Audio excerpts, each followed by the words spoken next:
Halo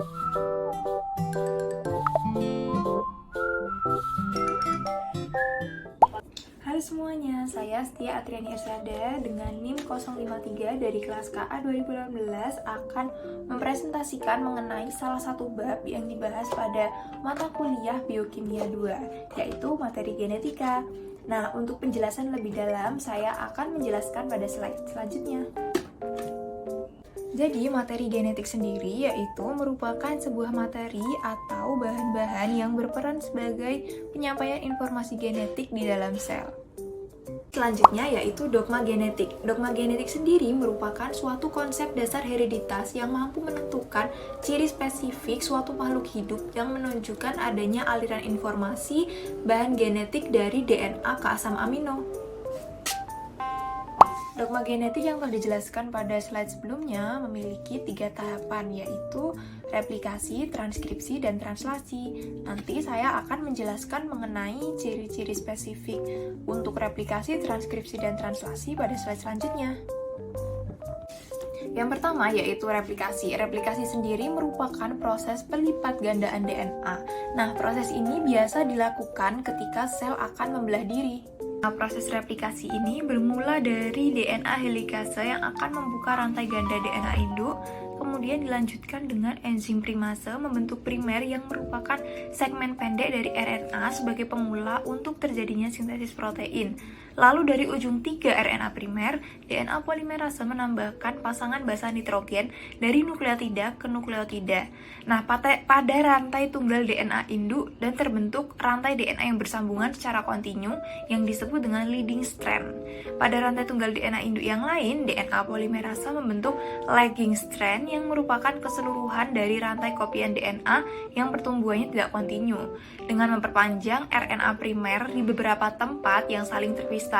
Segmen-segmen tersebut disebut fragmen Okazaki. Dilanjutkan, DNA polimerase yang lainnya menggantikan RNA primer dengan DNA dan enzim ligase yang menghubungkan segmen-segmen Okazaki tersebut sehingga terbentuk DNA yang baru. Yang kedua yaitu transkripsi. Transkripsi merupakan proses perubahan DNA menjadi RNA dengan bantuan RNA polimerase dan terjadi nukleus dan hasil RNA akan dibawa menuju sitoplasma untuk tahap translasi. Transkripsi terdiri dari 3 tahap. Yang pertama yaitu inisiasi. Inisiasi sendiri merupakan RNA polimerase yang melekat pada promotor DNA pita ganda terpisah dan sintesis mRNA dimulai.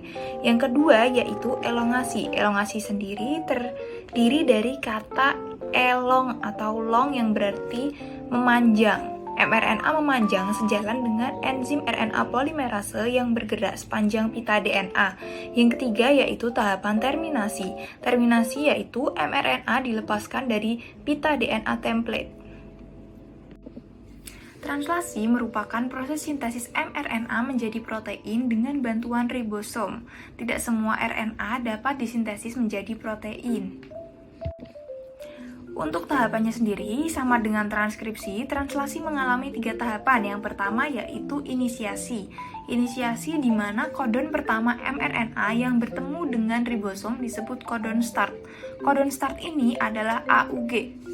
Yang kedua yaitu elongasi. Kodon yang dibawa dari mRNA akan diterjemahkan menjadi asam amino, kemudian akan digabungkan oleh tRNA menjadi pembawaan asam amino untuk disusun menjadi protein. Nah, gabungan asam amino akan membentuk polipeptida. Yang ketiga yaitu terminasi. Terminasi ini merupakan tahap terakhir dari proses translasi ketika salah satu kodon stop bertemu dengan ribosom. Kodon stop ada 3 yaitu UAA, UAG, dan UGA.